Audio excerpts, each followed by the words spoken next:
Today's Bible reading comes from the book of Daniel, Daniel chapter 3, and we'll be reading the first 15 verses.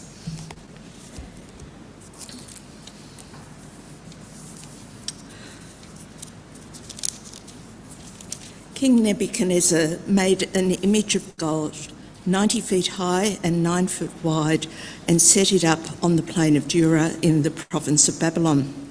He then summoned the satraps, prefects, governors, advisors, treasurers, judges, magistrates, and all the other provincial officials to come to the dedication of the image he had set up. So the satraps, prefects, governors, advisors, treasurers, judges, magistrates, and all the other provincial officials assembled for the dedication of the image that King Nebuchadnezzar had set up, and they stood before it. Then the herald loudly proclaimed, "This is what you are commanded to do, O peoples, nations, and men of every language.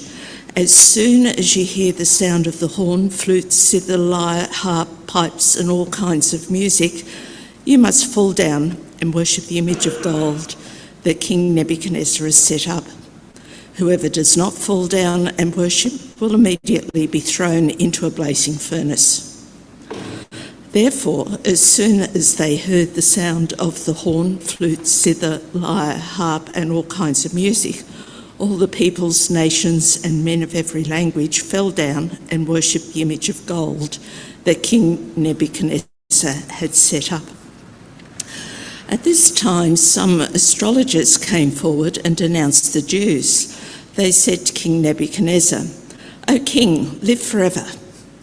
You have issued a decree, O king, that everyone who hears the sound of the horn, flute, zither, lyre, harp, pipes, and all kinds of music must fall down and worship the image of gold, and that whoever does not fall down and worship will be thrown into a blazing furnace.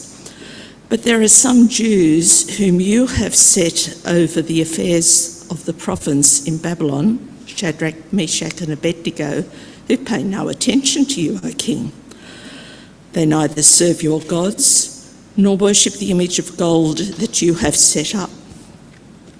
Furious with rage, Nebuchadnezzar summoned Shadrach, Meshach, and Abednego.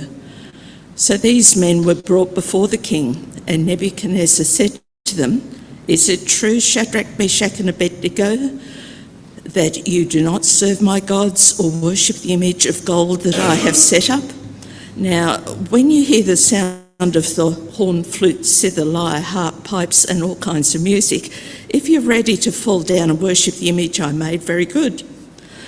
But if you do not worship it, you'll be thrown immediately into a blazing furnace, and what God will be able to rescue you from my hand?" Good morning, everyone. How are we all this morning? Enthusiasm from Callum, good to know. Excuse me while I set up my little makeshift platform. At least no one can ever say that my foundation is not the Bible. So. I'd like to start by acknowledging the land we meet on this morning, the land of the Wangal people of the Eora Nation. I acknowledge elders past, present, and emerging. So for those of you who may not know me, my name is Hayley, and since it's been a couple of years since I've preached here at Ashfield, I thought I'd tell you a little bit about me. I've been a part of the community here at Ashfield for the better part of 8 years now. I'm currently about 1,500 words away from finishing my requirements for Baptist accreditation as a pastor, and I have three very cute rescue cats, Sebastian, Olivia, and most recently Hamish, a cute little interloper who I found in my living room about a year ago. So this morning I've been asked to share with you an Old Testament story that has inspired me. So let's take a look at an old favourite of mine from the book of Daniel. You may know it as the story of Shadrach, Meshach, and Abednego. So the backstory is that this story takes place in the early years of the reign of King Nebuchadnezzar of the Babylonian Empire, in what the Jewish people would come to refer to as the Babylonian exile. King Nebuchadnezzar had had conquered the Jewish people, and these first 6 chapters of the book of Daniel focus around 4 young men from the royal family of Judah, who were among the first group of Jews to be taken captive to Babylon and were selected to be trained for service in King Nebuchadnezzar's household. In Daniel chapter 1, we learn that the names of our protagonists, Shadrach, Meshach, and Abednego, were not the names that these men were born with, but that these names were given to them while in captivity. So why is this change of name so significant? Typically, when we name someone, be it a child, a pet, or even a silly nickname for a friend, it speaks to both the nature of the relationship and the care and affection we have for that person. Maybe, like me, you named a pet after a person or character that inspires you. Maybe you got saddled with a quirky middle name that makes you cringe, but it was chosen because it belonged to your grandma's second cousin twice removed. Or maybe we are like Hagar, who in the midst of her distress names God himself. She names him El Roi, meaning you are the God who sees me. Whatever the case, the names we are given, and in some cases the names we choose for ourselves, are more than just a random assortment of letters. They connect us to our history, our community, and the hopes that someone who loved us had for who we would grow up to be. To learn and use a person's name, be it ascribed at birth or chosen, is one of the simplest ways we can honour another person's dignity and humanity. It is true even if that name is foreign and feels awkward and clunky rolling off our tongue, and it is true even if you have known that person by another name. But the opposite is also true. You don't have to look very far back to see that in some of the darkest moments of human history, conquerors, colonisers and tyrants have denied people the use of their names, even reducing people to mere numbers in an effort to systematically strip people of their culture, their language and even their humanity.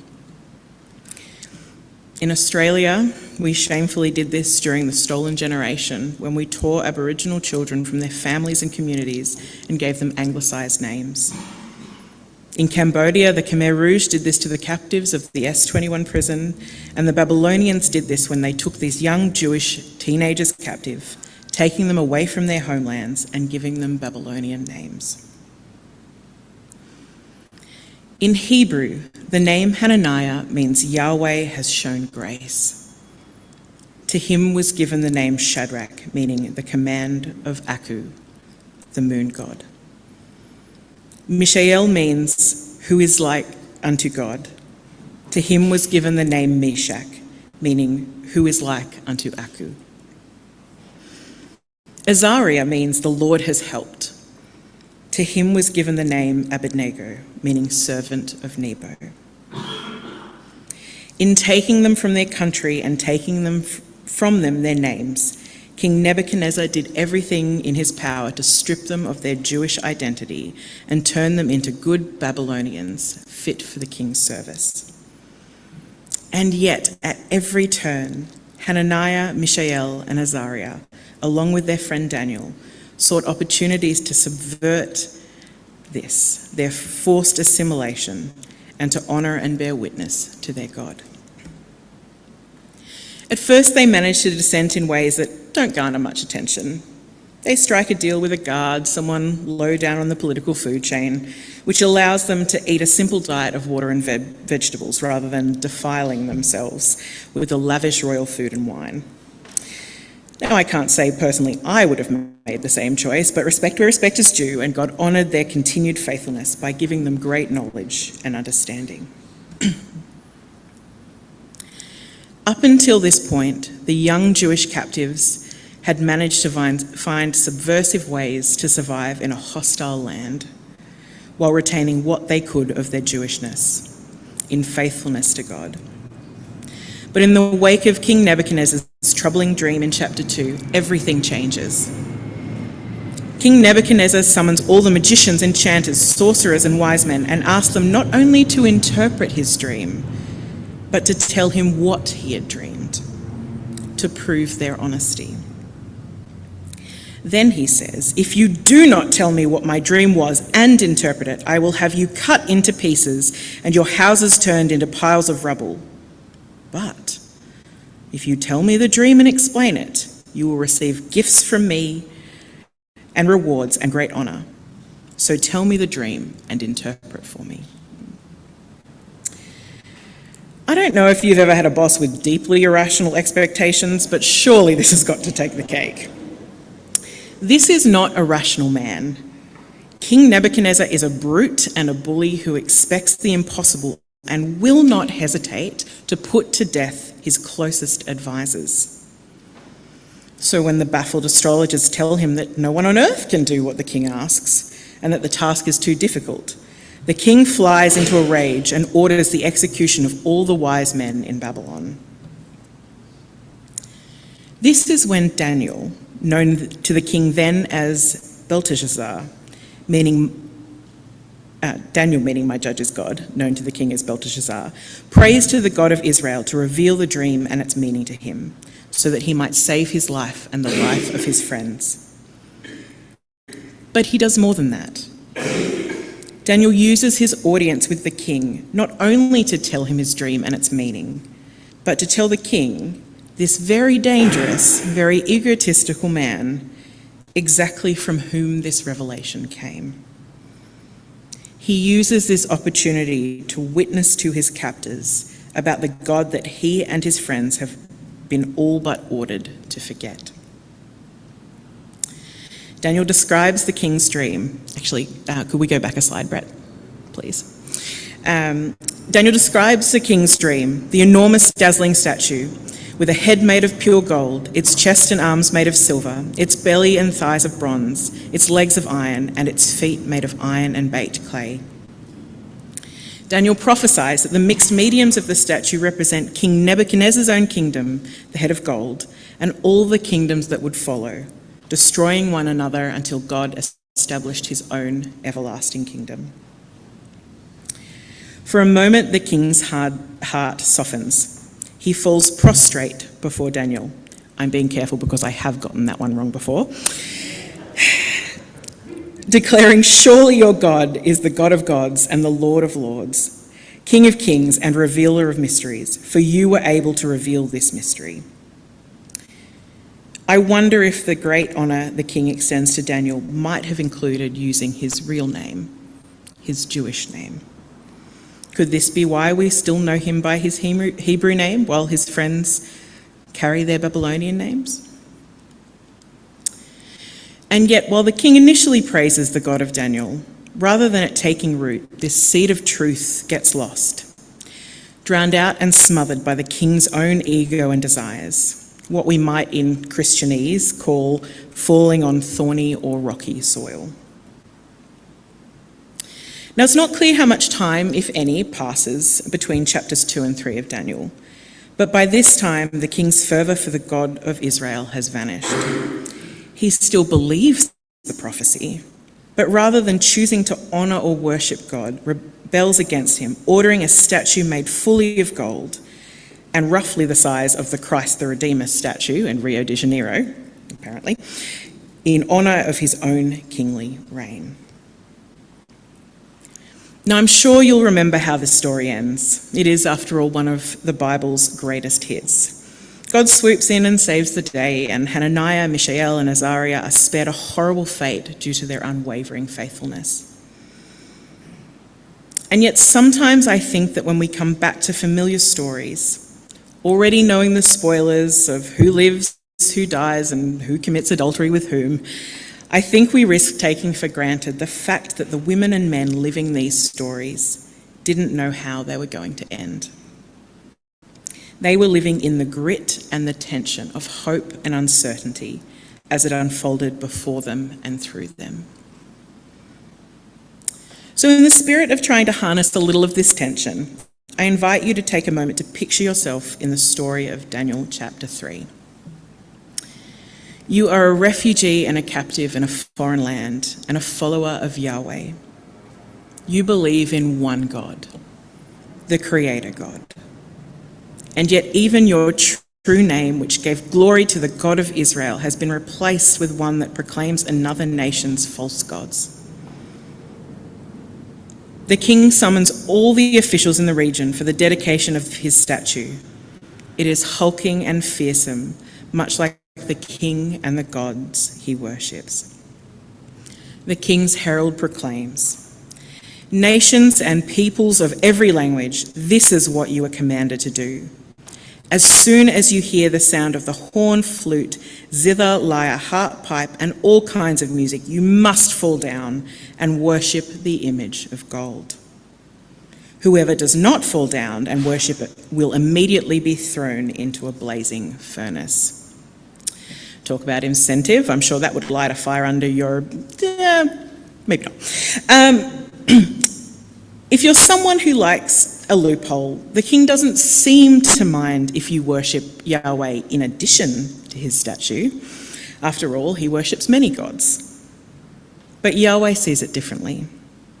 Yahweh says in Exodus 34, "Do not worship any other god, for the Lord whose name is jealous is a jealous God." So what are you to do? Worship both Yahweh and the image of gold and live? Or defy the king and burn? This was the life and death dilemma facing Hananiah, Mishael, and Azariah. And yet they could not in good conscience bow down to a false god, even if it cost them everything: their royal stations, their safety, and even their lives. Now, the story tells us that it was the astrologers who came to the king and dobbed them in for their disobedience. I personally would have thought there might have been at least a little gratitude, given that it was these same Jews and their friend that prevented all of the astrologers and wise men being put to death. But it is likely that, being in an honour-shame culture, that these men felt publicly humiliated by the wisdom of these meddling kids and saw an opportunity not only to denounce them, but to put themselves back into the king's good graces. They said to the king, "There are some Jews whom you have set over the affairs of the province of Babylon, Shadrach, Meshach, and Abednego, who pay no attention to your majesty," unlike us. "They neither serve your gods nor worship the image of gold you have set up." Furious with rage, the king summons them. Incredulously and with seeming restraint, he asks them if the allegation is true, giving them one last chance to obey. If they will fall down and worship his image of gold, they will be spared. If not, they will be thrown immediately into the blazing furnace. The moment had come when their quiet subversion was no longer quiet. They were being asked publicly to give an account of their loyalties. Now, I don't know if you've ever had to speak truth to power, let alone publicly, but your heart races, your mouth gets dry, your hands start to quiver. And yet, with astonishing calm and seemingly foolhardy conviction, they reply, "King Nebuchadnezzar, we do not need to defend ourselves before you in this matter." They knew who they were and to whom they answer. They answer to Yahweh, not earthly kings. They go on. "If we are thrown into the blazing furnace, the God we serve is able to deliver us from it, and he will deliver us from your majesty's hand." They publicly declare God's faithfulness and tell the furious king to his face that he does not have sufficient power to see to their deaths, because their God is greater than he. And then this is the bit that gets me.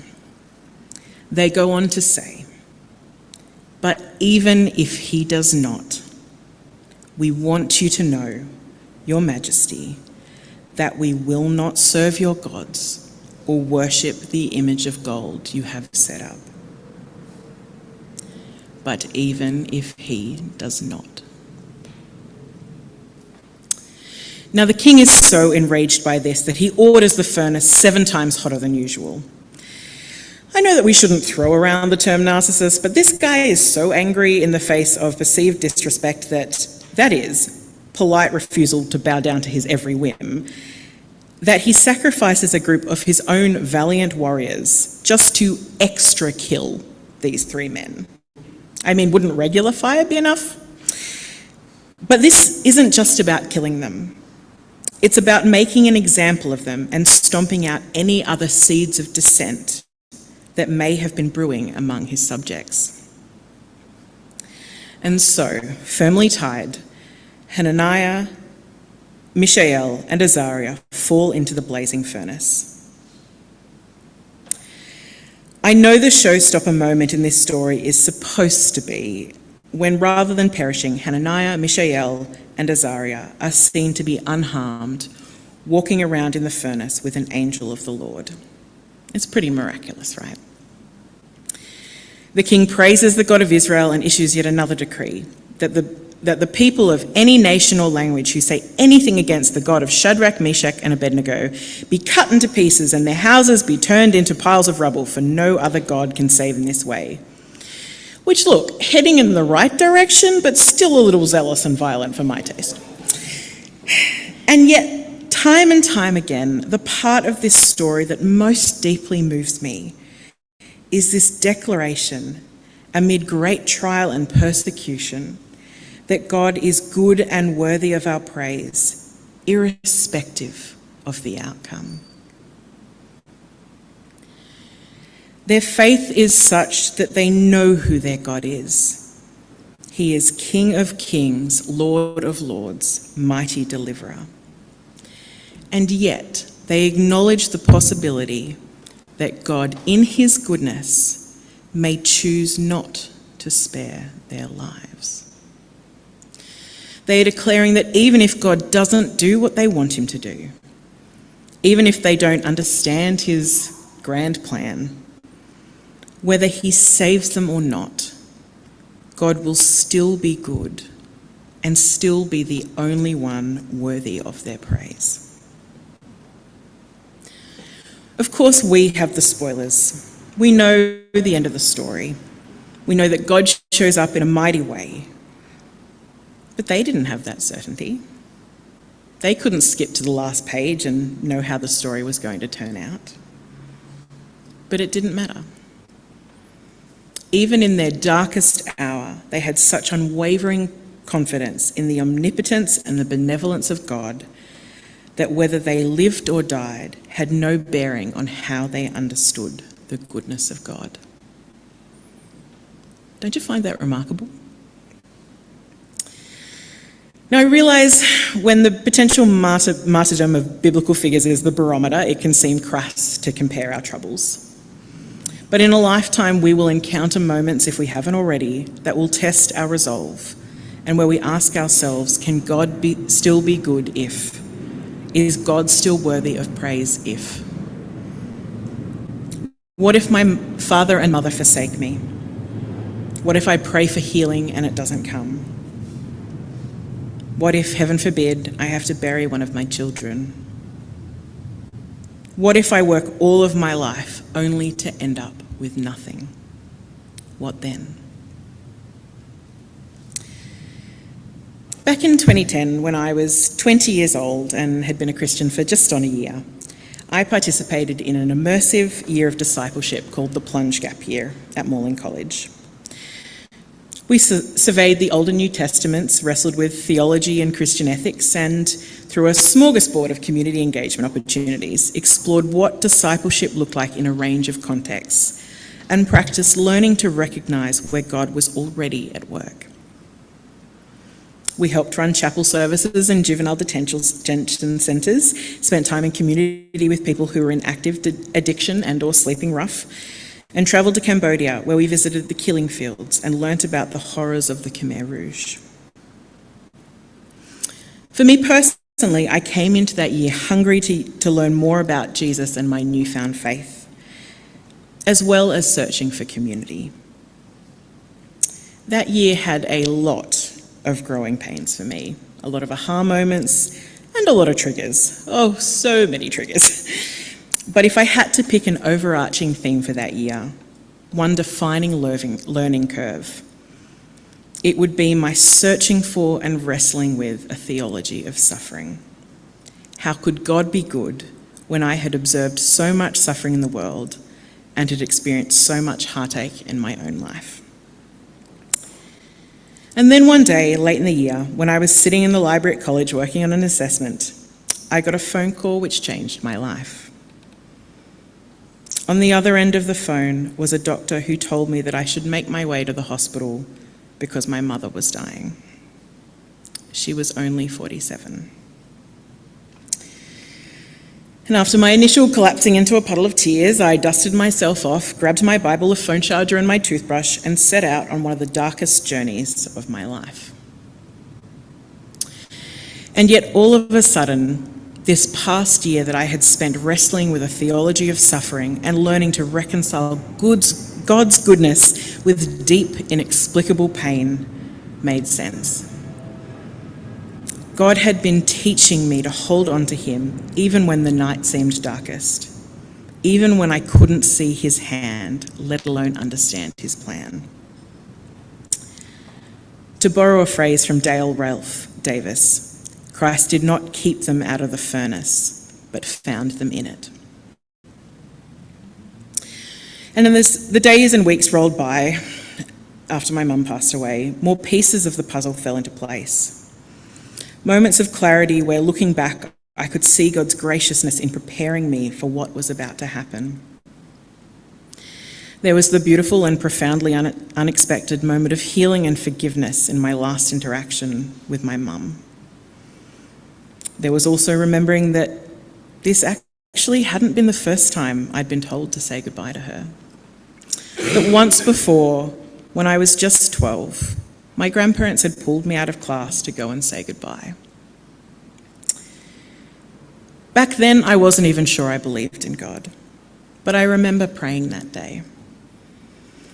I remember praying to God and asking him, if something were going to happen to my mum, let it be now, while I had the safety and security of my primary school, which was my safe place, or let it not be for a very long time. What an incredibly strange thing for a 12-year-old to pray, right?